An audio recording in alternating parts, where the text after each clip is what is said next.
உங்களுக்கான இன்றைய வாக்குத்தத்தம்.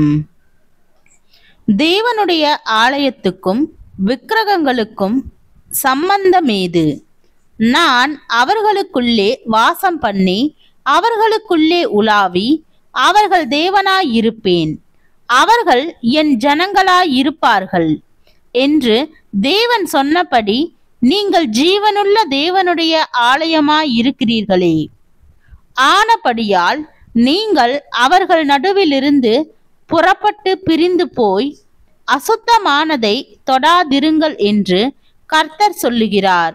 அப்பொழுது நான் உங்களை ஏற்றுக்கொண்டு உங்களுக்கு பிதாவாயிருப்பேன், நீங்கள் எனக்கு குமாரரும் குமாரத்திகளுமாயிருப்பீர்கள் என்று சர்வ வல்லமையுள்ள கர்த்தர் சொல்லுகிறார்.